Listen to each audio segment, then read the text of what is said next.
Welcome, everybody. Happy Monday. Glad to see you all joining us again.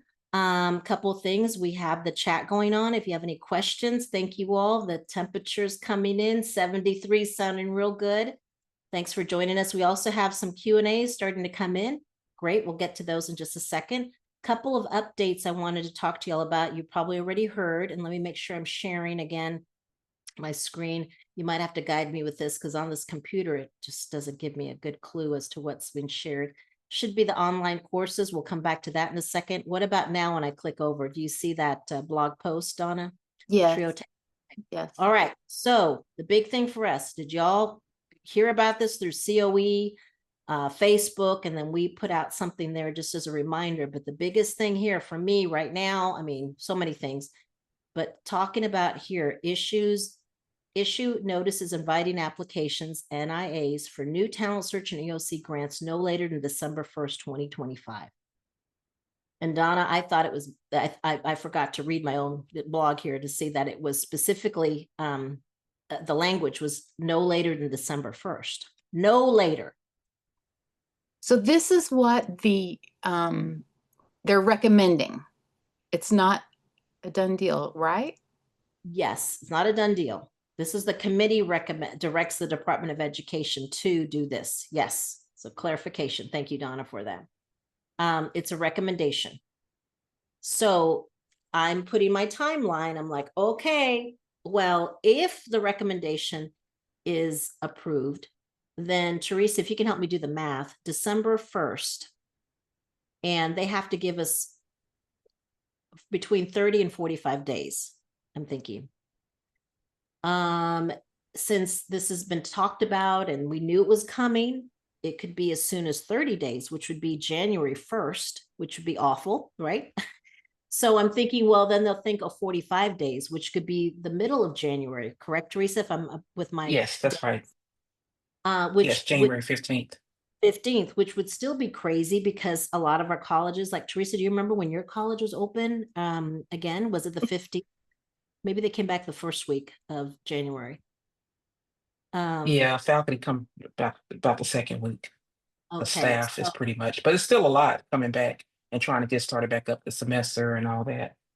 so the timing is crazy here. And like Donna said, it's recommended timing. But if they go with that recommendation, I mean, I'd rather have a recommendation and then go ahead and settle on it than keep pushing it back, I think, and back so that we don't know if it's happening, right? So I think it's good news that they're even talking about it and setting a date. It's maybe not good news, the timing of it. So that means we got to, if this goes through, that means you got to have your stuff done by, Teresa, when would you think? Remember back when you were at the college, wouldn't you want to have it done the first week of December?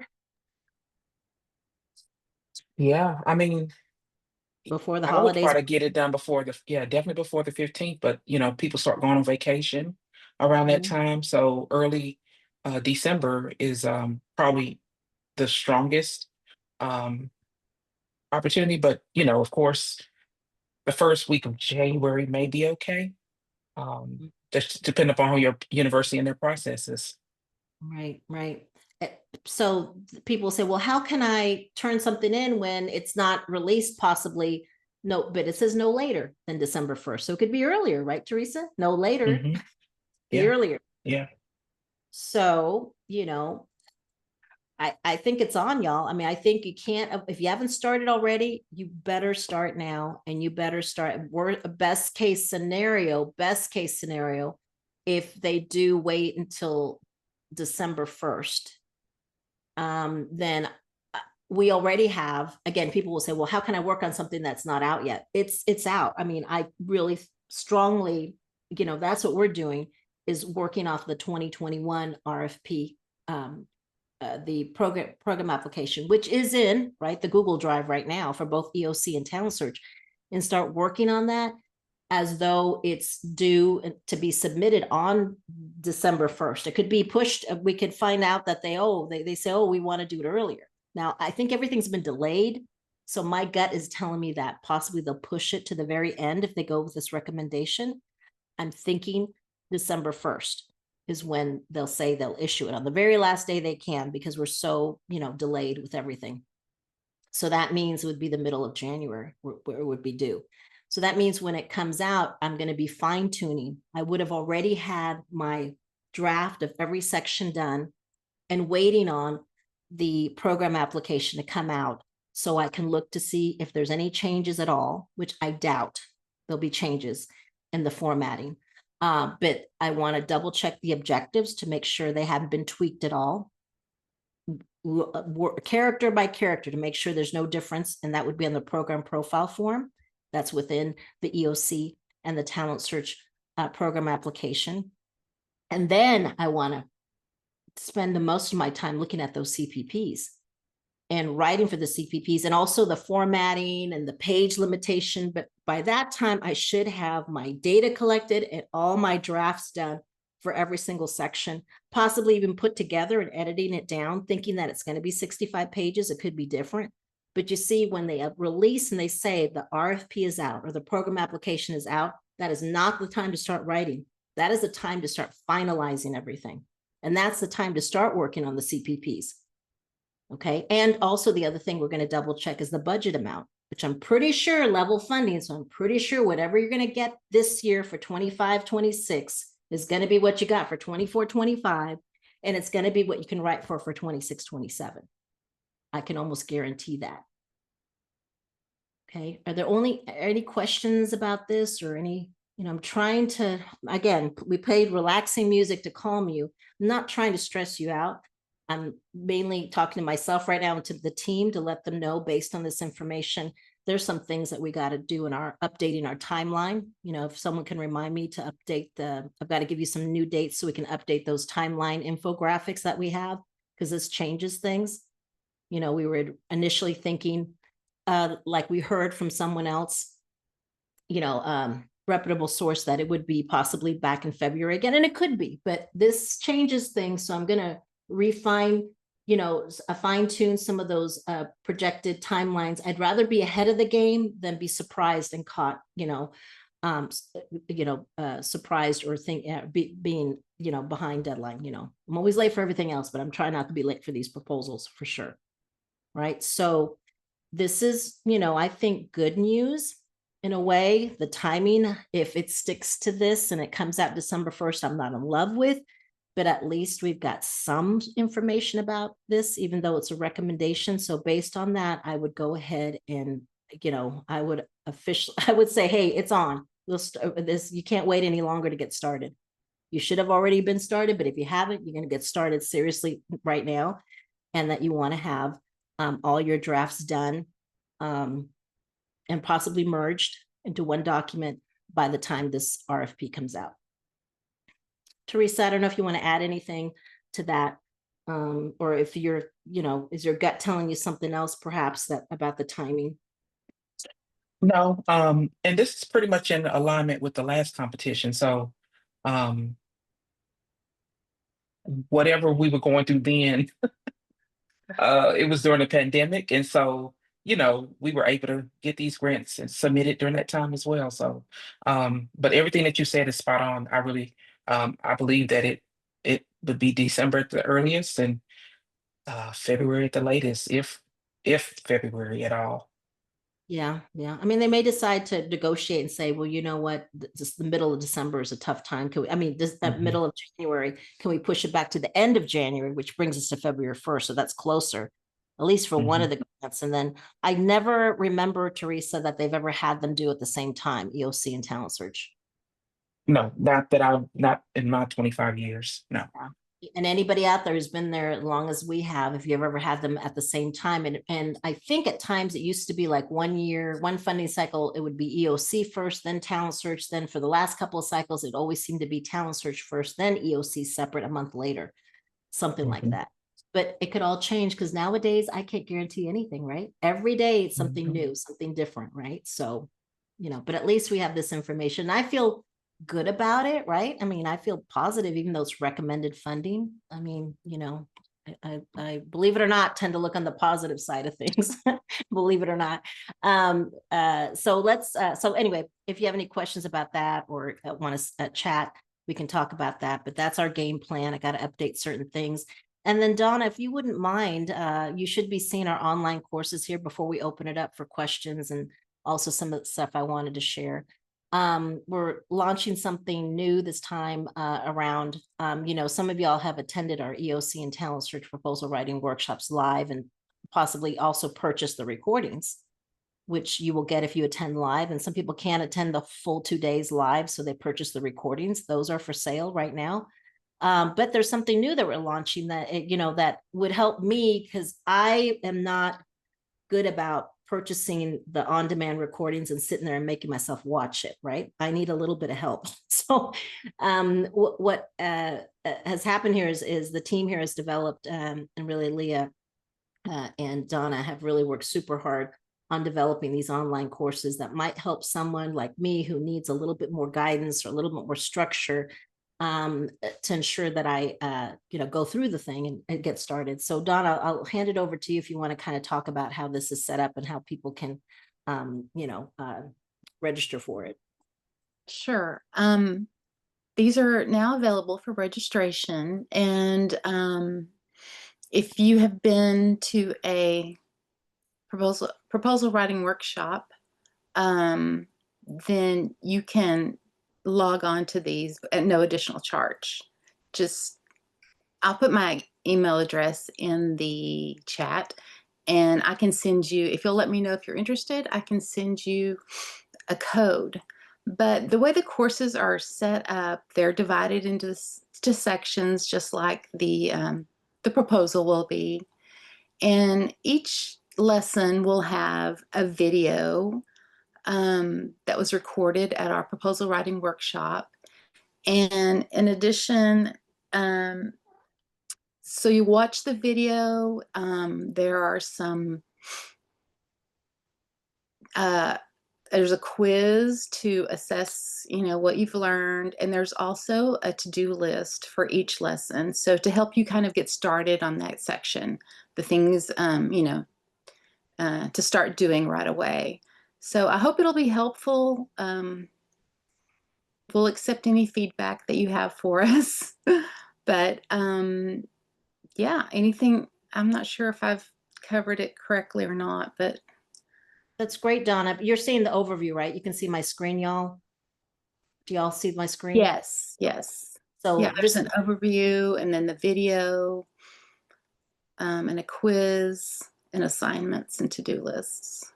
So it's just a little bit more structure. It's the same recording y'all would get if you attended the live session or you weren't able to and you just wanted the recording, but we felt it needed a little bit more structure to it.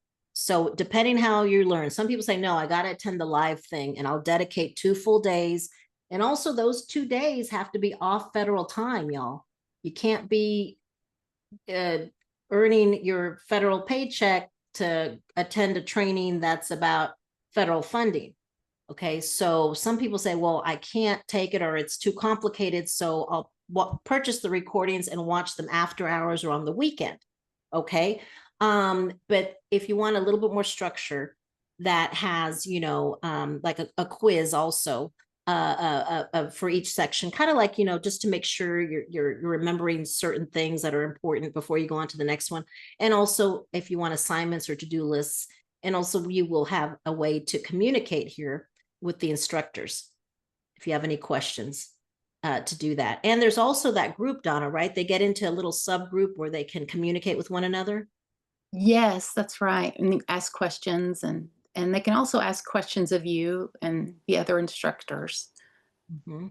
So you can learn at your pace. You can do it after hours, on the weekends, rewind, go back and forth, and then also be able to ask questions. So we felt it was just another option. And for someone like me, I like to do things at my own pace, at my own schedule, but I also want a little bit more structure than just being left on my own to watch the videos. So thanks, Donna, for that. And Leah and Donna have worked super hard. And we also have folks that have been testing it for us. So, it's our first real venture doing this. So, please, feedback is great. Let us know if something's not working or something's logistically, not easy to explain or easy to find. Please let us know. We're always going to be improving upon it. But we also have, for those of you that have colleagues or in Veterans Upward Bound for, and these are still unallowable costs, right? Because they're proposal, but we do have some professional development, which are in-service training, online courses that's coming soon. And we're going to have it for SSS, for Talent Search and EOC as well, McNair eventually, so that it's the same way with the course in case you cannot attend live or would like to save it for onboarding, which would be great. So we'll have those available soon. The other thing I wanted to mention is that we do have for Talent Search, we have a professional development webinar going on this Thursday and Friday. We still have room.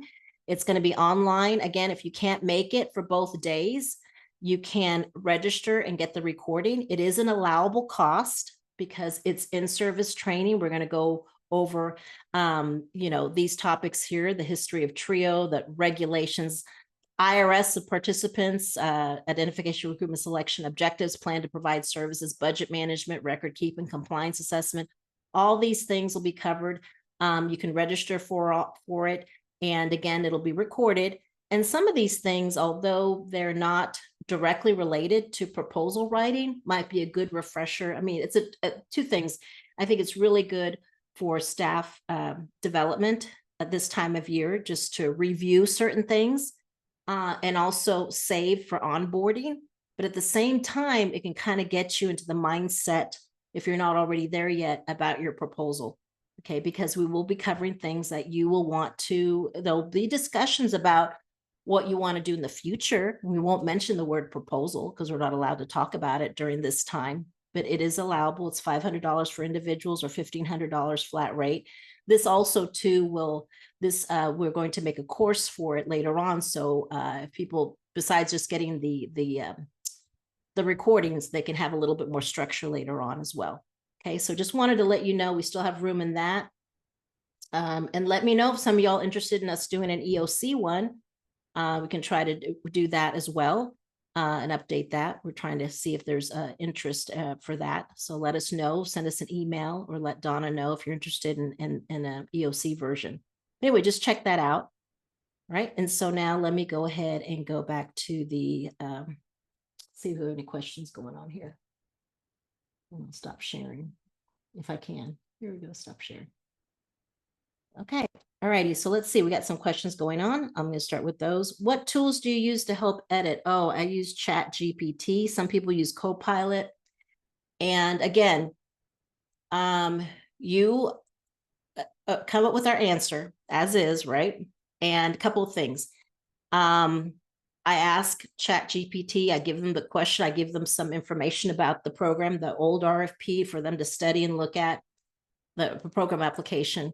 And then my response, the question, my response. And I ask it, could you please check to see if my response answers the question completely? If there's any weaknesses, can you tell me what's good about it, what I should probably include, or is there anything missing? And it'll tell me.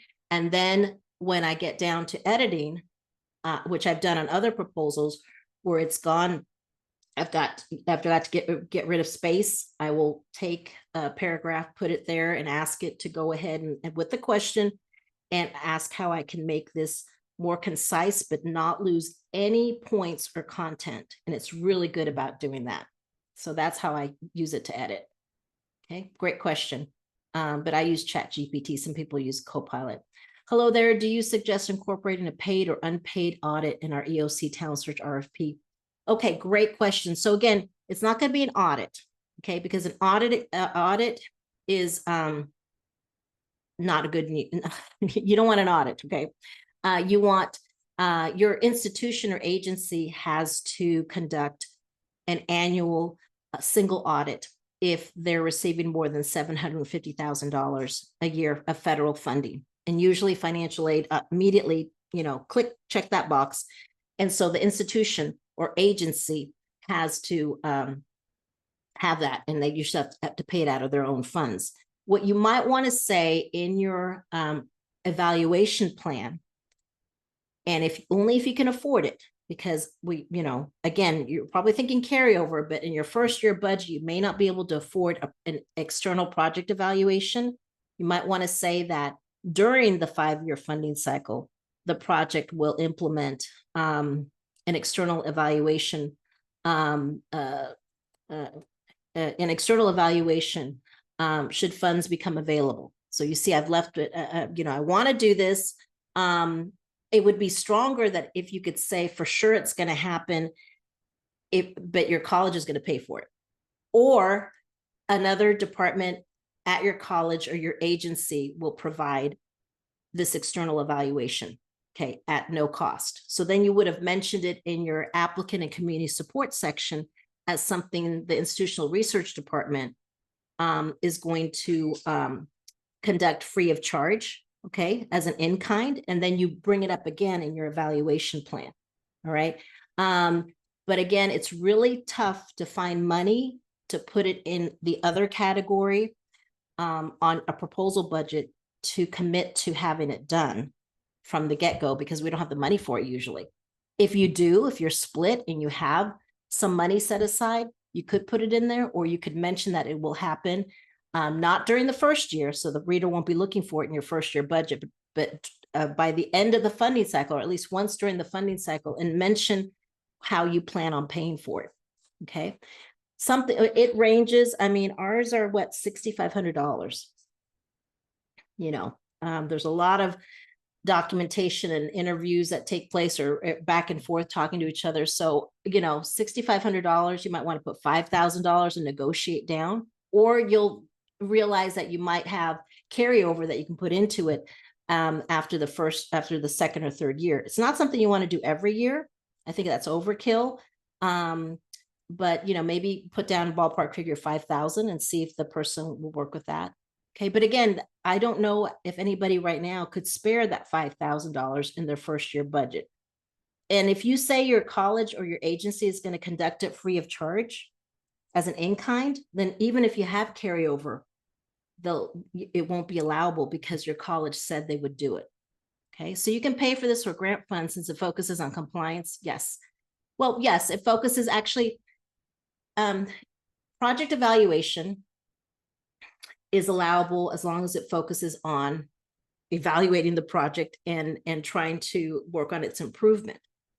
So an evaluation has one part of it is compliance, okay, but it's not a compliance assessment, because a compliance assessment is black and white. You're either in compliance, that your files are either in compliance, or that form is either, that student file is either in compliance or not. There's no, well, it looks good, but you should do this instead. Or, hey, great job, I think you should tell other people about that. That's more of the evaluation where you're looking at quality of services, like a SWOT analysis. What are your strengths and weaknesses? Whereas a compliance assessment is, oh no, that's a finding, you need 30 days to fix that. Or that's okay, that's okay, this is a problem, fix it. So it's different. So it's not on compliance. An external project evaluation focuses on the quality of your services, specifically your programming components and your plan of operation, which is how do you identify, recruit, and select students? What's your delivery of services? How do you, at the end of the year, how do you track, or how are you measuring their outcomes? Things like that. So it's looking at those, and you're very, we give ratings like above average, excellent, above average, satisfactory, below average, needs improvement, that kind of thing, where you don't get that in a compliance assessment. So again, if you say in your evaluation plan that it's going to happen, it needs to happen. And if you say in your applicant community support that your college is going to pay for it, or another department on campus is going to do it out of the, as an in-kind contribution, then not only does it have to happen, but it cannot be paid for out of grant funds. Even though if you hadn't mentioned who would pay for it, you could pay for it with grant funds, but you didn't know you had grant funds to pay for it. So it's kind of like, okay, what do I say? What do I commit? So this has to be done on an individual basis, this discussion, like we have with our clients. I can recommend this, but then I have to find out more about how they're set up. Are they a big campus that has a whole department on institutional research that says, yeah, we can do that. We do that to all our other programs. We'll just include it in what we offer them. Okay. Versus a small program that they don't have a department. And maybe you can go ahead and talk to also another group of TRIO directors or a regional association that might do it at a reduced cost. Okay. All right. Let's see. Any other questions, y'all? Catching up with some of the chat. Sometimes the questions are in there. Let's see. Yeah, it's true if the budget gets passed on time regarding the timing. But I can always adjust for later, but I don't want to be caught off guard all of a sudden. Oh my God, it's on, you know, and everything's surprising me lately. Let me get another question going on here. Are we allowed to include screenshots or graphics from school district dashboards? You could, but don't make it complicated. I don't know how much space those things will take, and are they easy to read when you transfer over? Sometimes screenshots and graphics are good for a specific type of presentation, but they may not transfer or read very well or be easy to read within a Word document. So you got to think about it, or actually it's going to be PDF. You can, but I don't know. I'd have to see it to, you know, to let you know as a reader what I would prefer. What you could do, and I don't know how much space it'll take, you could do 2 versions of the same. Don't do the whole thing, but maybe one question in the needs section, do it both ways and ask a bunch of people which reads better, which one can they find the answer quicker to. Okay, but you can. I just don't know if I would. Okay, great question though. Any other questions? Got another one here. Can you talk a little bit about the competitive preference priorities? Are they different every competition? I don't have this experience yet. Yes, thanks. Great question. So competitive preference priorities. Let me see if I can bring up the ones from the, Teresa, if you're still on, if you could find in the Google Drive, I don't know if I put them there, or even in the Talent Search Proposal Writing Workshop Drive, if we have an example, the old ones. Okay, I'll share if I can find it. Yeah, go ahead. And then something else, I got another thought, and it went out up ahead like that. Ooh, about this. Okay, so the CPPs, those are separate from the proposal, in the sense that we get scored on the components that are talked about in the RFP toward the 100 points, the needs section objective, the old standards there, right? In addition to that, you know, it must have been now 15, 20 years ago, they came up with competitive preference priorities based on the current administration's focus on certain things they wanted to see in the area of education. So now most of our competitions in TRIO, all of them in TRIO, include competitive preference priorities. Some are, sometimes when they first came out, they were absolute, meaning that we had to include them in our proposal in order to be considered eligible for funding. Then there was the, that's absolute. Then there's invitational, which, you know, well, you could address it. You don't have to. There's no points associated to, but I always went ahead and addressed it because I felt like, you know, if it came down to a tie, they might give it to the person that mentioned invitational priorities over someone who didn't talk about it. But most of ours are called competitive preference priorities because they are optional, but they give you points. And those additional points are critical because if you need that, they get added on, the reader will read your, for example, your 100 points for talent search, and then also give you points. And they say for up to a certain amount of points. So you can get partial credit on these CPPs. And they're scored separately, but then they get added onto your score and then your prior experience scores. So I tell everybody, although they're optional, you better go for them. You better go for them. When they first came out, it was really awkward because they required, for many years after that, they required that when your response to them had to be tied to research that was in What Works Clearinghouse, and not just any research. It would have to be a specific type of research level. And they would tell you, like, you could go over here, you can't look at all these studies, but it has to be these studies. And it was very awkward at first to make it fit into what we do, because it would require for you to focus on a specific service or a programming aspect that had been proved successful or had, you know, research behind it. And so, here in our talent search in our EOC, where we have so little money across the board, initially we were forced to kind of mimic or say that we would replicate some of these effective practices. And we would have to write an additional up to 3 pages, sometimes for each additional CPP activity. All right. And we'll share with you here in a second the last ones that were here, but they change every competition, because we usually have either a different administration, or they just change their focus.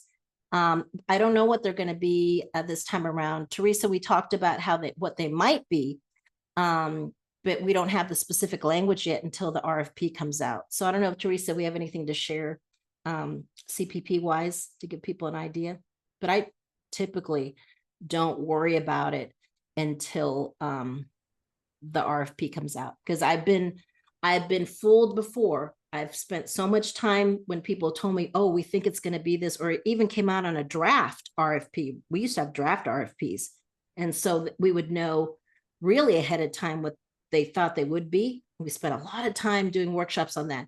And then when the real RFP came out, it was totally something different. We had to revamp.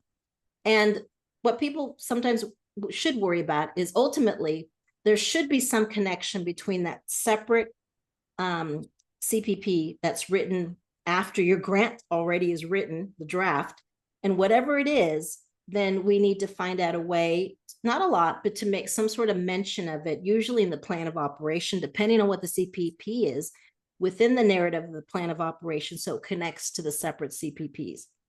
But unless they state that there must be a definite connection and you must mention it in both parts, usually there's very little mention, and we don't have the space in the actual proposal narrative to be talking about a lot of the CPP, but just make some references to it. Someone said as a follow-up about the CPP, since EOCs will likely not have veteran active duty as a CPP, how are programs potentially going to handle that? Will returning programs still embed services that serve veterans active duty? I hope that makes sense. Let's say for EOC, that connection with military connected families for some reason is no longer a CPP. It doesn't mean that it's not a permissible service to do that. You should probably continue to do that. If that's working and you have a population that is benefiting from it, continue to do that. In fact, you might want to make sure in your proposal that you talk about when you get to your plan to deliver services, that's one of the services you're going to continue to do. There's nothing wrong with that. That's a permissible service. So just because it's not going to be required, even for talent search, it was mentoring and tutoring, right? You may want to continue that if it's working for you. Okay. Did we do a poll about how many talent search and EOC people we have? Let's see. Can we do that? No, we didn't, but I can. That'd be great. And Teresa, do you have something you want to add to the CPPs? I'm not sure. So I don't know what we're going to talk about. I don't know if we didn't prepare that graphic or where that is ahead of time. Yeah, so I did I could not paste the CPPs into the chat for some reason, but I did go ahead and respond in the question and answer and dropped it in that person's question. I responded to it there. So I put from the last competition. As far as, so we really don't have any information in general about the CPPs. What we are aware of, usually the process is where they have the new administration proposes priorities and creates the definitions for supplemental priorities. And basically, this particular administration has done so. They actually released the proposed priorities for comment back in May 21, and it actually closed June 20th. So it was open for about a month. And so there were 3 overarching supplemental priorities, and they were evidence-based literacy, education choice, and returning education to the states. So we really can't translate that right now. So they're very overarching. The Department of Education would have to break that down further for the competitions. And so And there is a article on this in the blog that maybe where Lisa is going, that basically speaks to this, but I also can drop it in the chat so that you'll have more information about where they are in the process when it comes to, supplemental priorities in the future. So it's kind of hard to really know what the direction will be in this new competition. Right. Still up in the air, but good to have the conversation about it. But more importantly, to focus on your narrative right now. And then we can figure out, believe me, we're going to have many webinars once they're finalized, or any idea. Once we know what they could be, we'll talk about it for sure. And then the final version, then we'll be all about that, because if anything, we have a vested interest as well. We got to figure out what we want to know, what they are they feasible? Are they realistic? How can we in the budget make sure they're addressed, possibly if the RFP requires that there's mention of them in the budget? And then we have to figure out, going back into the plan of operation and in the objective section, where do we bring it up? So there's a whole bunch of things, so that, once the RFP is issued and we know what the final CPPs are, we spend most of our time, those 30 or 45 days, working on the CPPs and backtracking and trying to incorporate it realistically and appropriately into the narrative of the budget if needed. And it all depends. So it's really hard. It's like, there's going to be an essay question, y'all. And we don't know what it is. We have a rough idea, we have a broad category, but then another group of folks fine tune it and come up with these questions. So like I bring up the SSS competition, Teresa, because when I first saw what the CPPs were for the SSS competition, I was like, oh, we can do that. Sure, that's right up our alley. But that wasn't the question. It was like, here's the overall title of it, but here's the actual question of what we want to see projects doing. And then it was like, oh, it wasn't a wide open question as how we can provide what was it? Promote social intelligence, whatever. We're like, oh, we got that covered. No. They wanted it in a specific way. So Right. Even knowing the broad title of the CPP, I've been not fooled, but I've been sidetracked. I've been thinking, oh, I got this covered. And then I see the question that they want specifically answered. And I said, oh, that's a different spin on that. I got to think about that. So that's what I want to use those 45 days, not even 45 days, because, you don't want to wait till the last minute, but, some weeks dedicated on working on those CPPs, and then try to backtrack and see how we can fit them in if it's appropriate. Thank you, Teresa, for looking that up and for putting that in the chat. That's very helpful.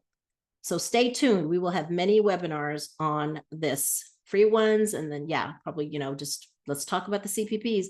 And when we talk to y'all about this, we're actually talking to ourselves as well, training ourselves and looking at different things and getting feedback from y'all and information as well, so we can share that information as well. So it's kind of in staff or professional development for me to talk to other people about what the CPPs are, what we think, what we would do, what would you do, that kind of thing.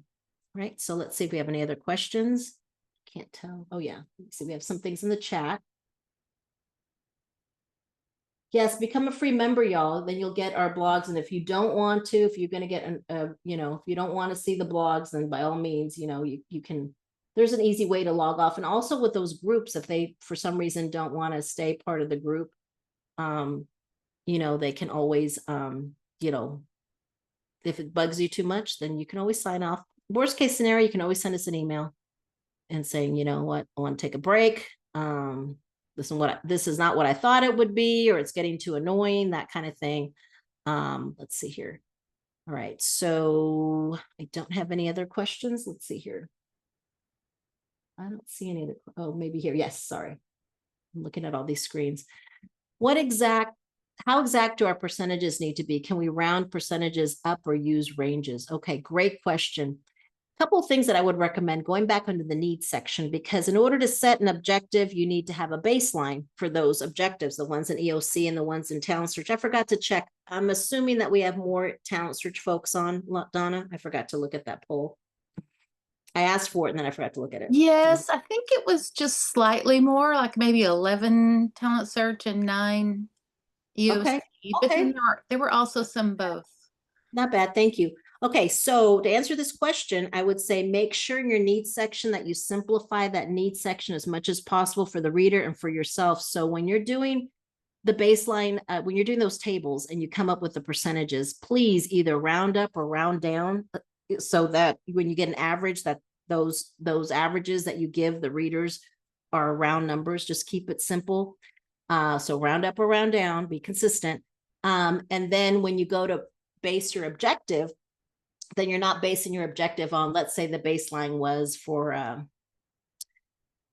EOC percentage of folks that do a FAFSA in the target area, whatever, let's say it's 20, you know, was 21.2%. Well, I would just make it 21% in the need section. So that when I tell the reader based on a baseline of 21%, not 21.2, then I would go up to, you know, a certain percentage, and I would use whole numbers. I wouldn't use split or partial. I just, you know, 30%, 32%.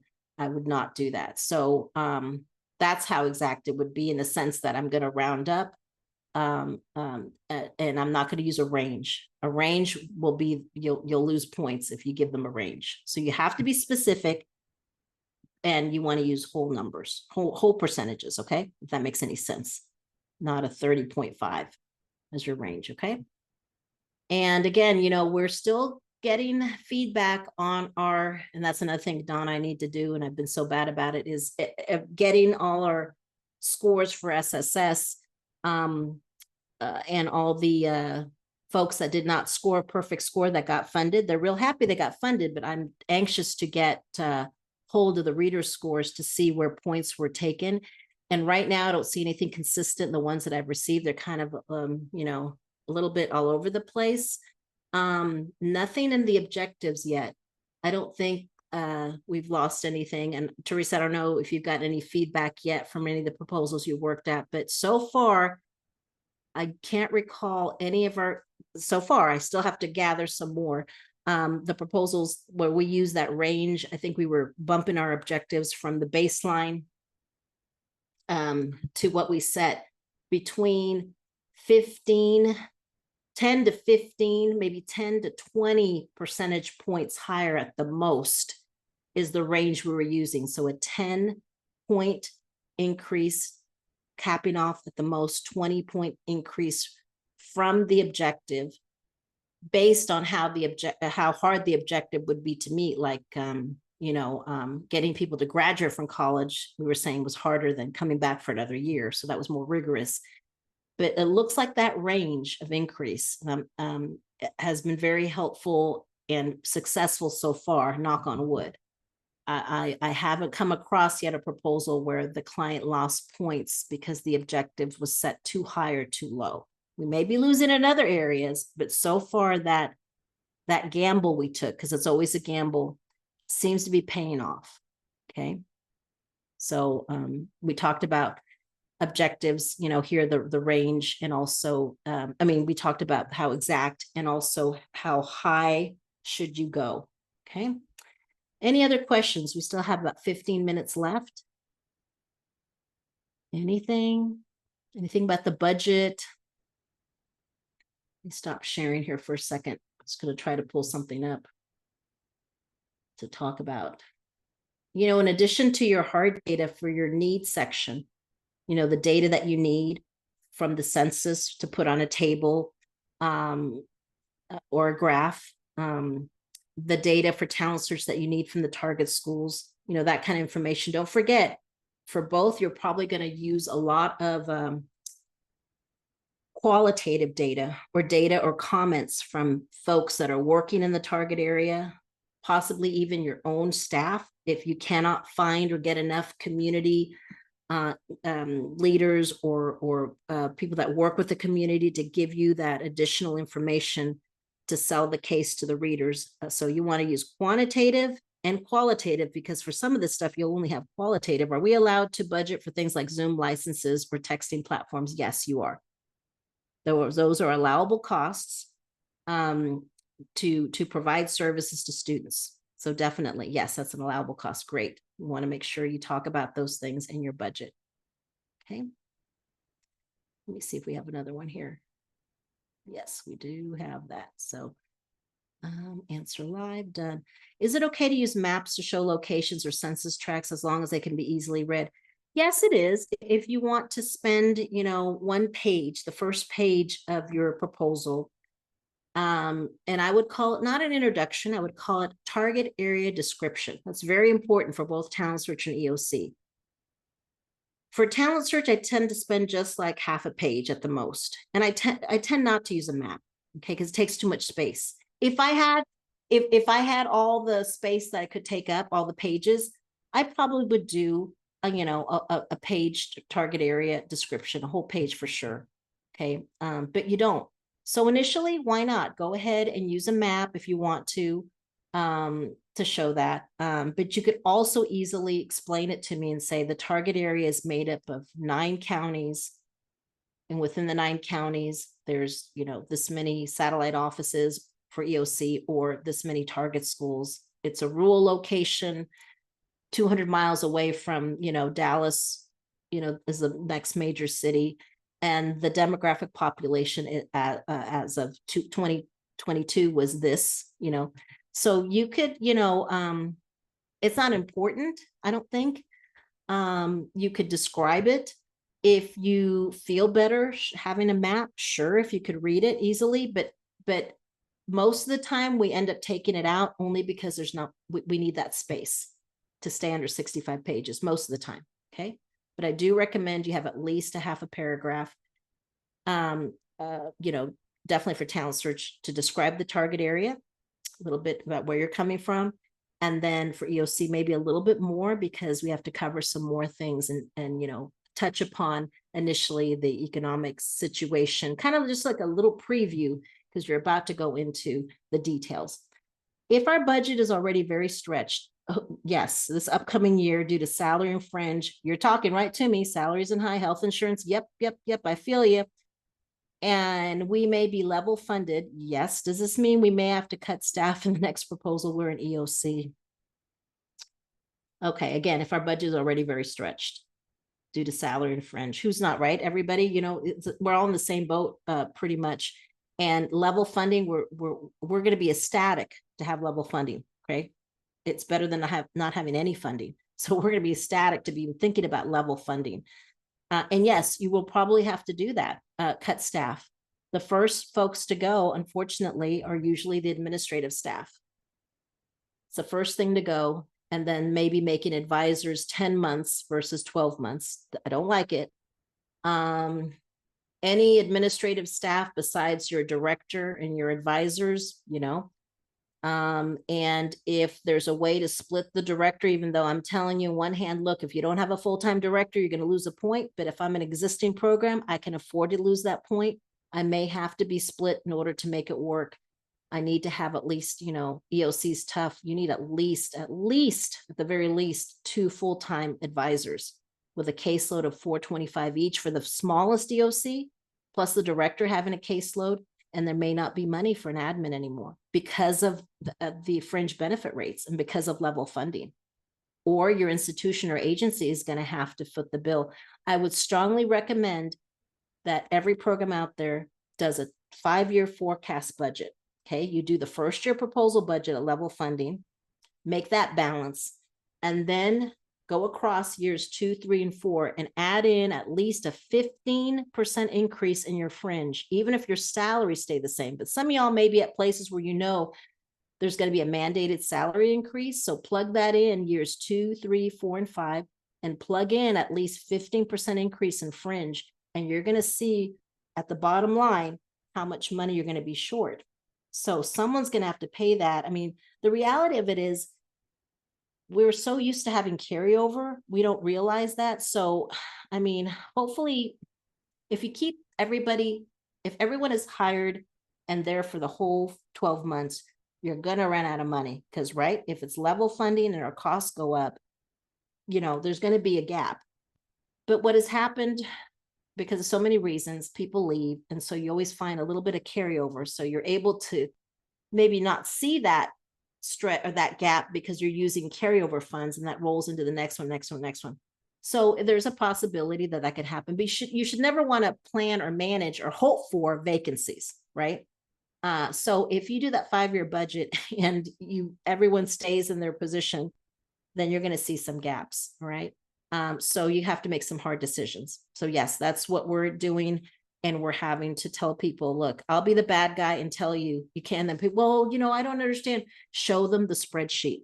Once you show someone the spreadsheet, then it finally clicks in, because you could be talking all day long. It happens to us all the time. Look, I tell you, you can't afford it. Well, what about this? What about this? Okay, here's a spreadsheet. You show me how we can afford that position. Where do I get it from? And for some reason, once people see it on a spreadsheet, it's like, oh, now I see what you're talking about. Yes, now you see what I'm talking about. So, and again, I have to be for real. Sometimes that that forecasting makes people realize, you know, or institutions or agencies realize, I don't know if we can afford this program anymore. And that's the reality of it, unless you have some other source committing to it, to make sure that they are part of the budget. So a reader can see, oh, all your money is going to just salary and fringe. Well, how are you going to do everything else? Well, that's where you have to show the institutional commitment, how they're going to pay for the other things. Are demographics safe to use? Yes, they are, if you use them when you describe the target area. You've got it. Facts are facts. It's a rural or urban area. It's a highly populated. Is it densely populated? You know, and what's the population of the area? Okay, you're just stating the facts.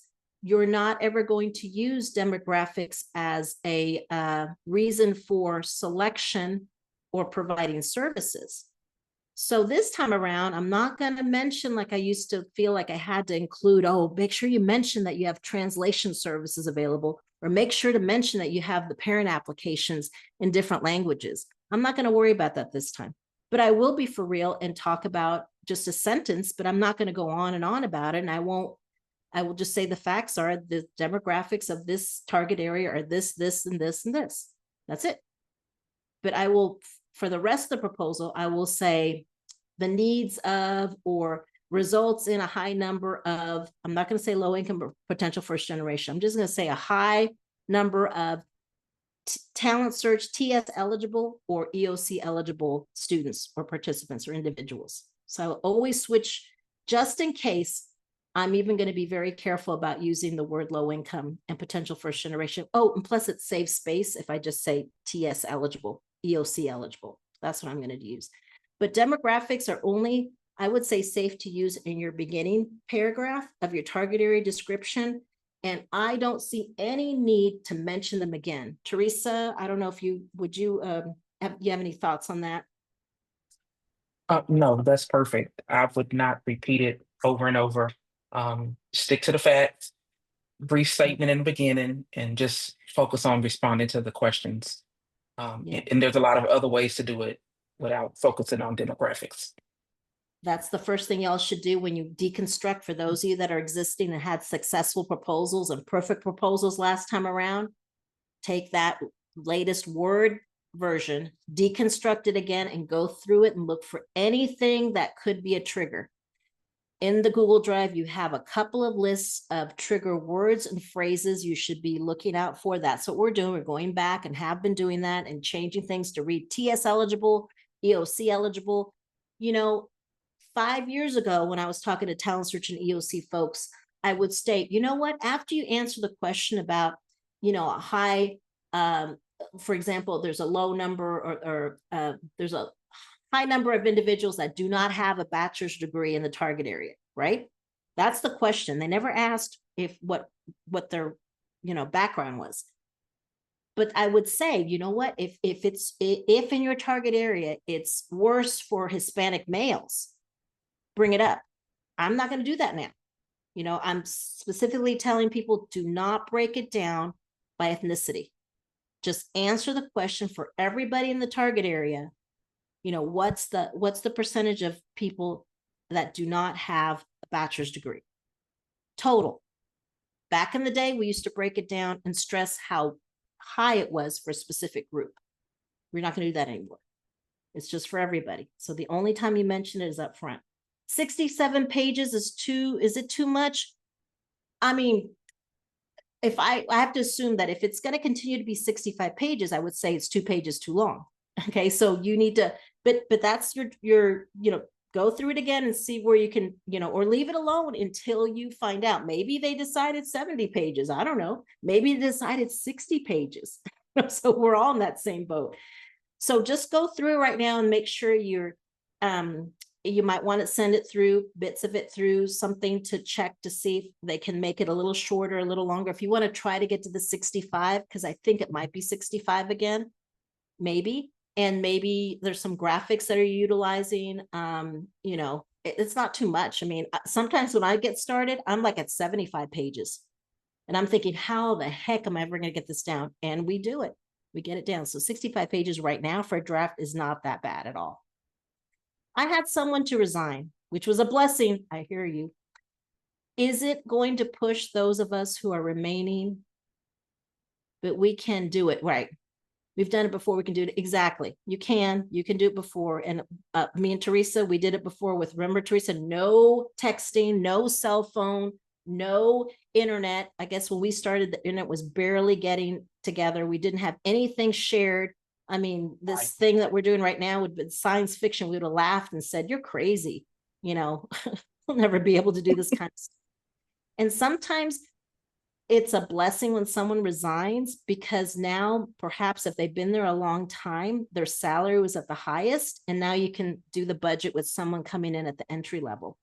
Or maybe there was someone who you were thinking, that was a position I was going to have to cut, but it was awkward to do so because there's somebody there. And now when someone leaves, you can restructure and do that, so sometimes it does work out that way. All right. Great questions, everybody. Let's see, that seems to be all the questions we have right now. We have 1 more minute left. We will have the recording ready for y'all. And really, honestly, I think I'm going to adjust those timelines and upload them. I'm going to act as though December 1st is the date that the RFP will be released. I'm just going to plan for that. I have to plan for that. And I'll put tentative, like someone said, it's just recommended. Donna said it's recommended, and that's only if the money's approved, but I need something to put on my calendar, right? Because when do you think? Well, I was thinking it was going to be late February. Now I'm thinking it might be, I'm going to plan for the middle of January, so I'm pushing it up a little bit more. So that's what I'm going to do. And that means I really would like for you guys to check out, either if you want to look at our recordings that are ready to go on demand, without the course structure, those are ready to go. And Donna, I think we should, how much longer do you think until we have the WIC courses for the Talent Search and EOC proposal writing workshops ready to go? They're ready now. Oh, they're ready now. So you can start our courses, and be kind, but critical. Please let us know if there's anything that we need to do to that to make it better. If it's same cost, I would go for the course one, just, because you get a little bit more guidance and direction there than if you're left alone to watch the recordings on your own, which if you're that kind of person, go for it. But if you need a little bit more guidance, and both will, I think with every purchase, whether you attend the live session, which we don't have any more live ones scheduled. I don't think we will until later on in the fall, because I don't have anything else to bring up, so why keep having them? Why not just watch the recordings that we've had, or also take the course? Believe me, once we get the final one, we're going to update the heck out of that if we have to. So check that out. Go to the shop. Again, anything related to proposal development is not an allowable cost. So you're going to have to take it out of indirect or institutional funds, some other funds, but you can't use Talent Search or EOC funds for that. Okay. The upcoming Talent Search professional development workshop that we're having this Thursday and Friday, that is allowable. If you can't make it because it doesn't fit into your schedule, you can still register for it, either get the individual rate or the group rate, so that you can save the recordings, and it'll also have a course related to it. So you can save it for later when you want to catch up and maybe play an episode or a workshop once during a staff training. If you have weekly or monthly training, you can save it to focus on something, or maybe have it once a week on your time. So, I encourage that. It's great onboarding, I think, to have it ready, and we will update them. You'll have access to them for a whole year. We tend to update them in August of every year. Okay. And if anything ever happens and we have more information, or there's a change in something, we'll definitely update it. Remind me, once the RFP is released, how long do we have to submit? Well, the latest, they could change it, but it's as much as, I think, between 30 and 45 days. from when it's released. So that's why I was trying to give 45 days at the most, but they could do just 30 days. Okay. If we have paid and attended a live session, does that cover the online proposal writing as well? If you have paid and attended a live proposal writing workshop, yes. You know, you have to attend either, if you've attended the live, it can't just be any other service that was online, but it has to be the same topic, which is proposal development is different from professional development. Sorry for the confusion. Okay. All right. So if you have any questions, Cindy, go ahead and email. There you go. So Donna's going to check, and Donna is the master of all the lists. So she'll be able to confirm that we have you on attendance on the list of attending a grant writing workshop. And then she'll send you that code for the course. And please give us some feedback. Say love it or hate it. Okay. Appreciate that. Thank you all so much. We'll see you next week. And next week, I think I'm going to make sure to cover an updated timeline that we're going to be working on, and also to share some possible qualitative information that you might want to start gathering from your community folks on for your needs section for both EOC and Talent Search. Okay. Thank you all so much. Thank you, team. Thank you, Teresa, so much, and Donna and Leah, of course, and all our folks out there. Thank you all so much.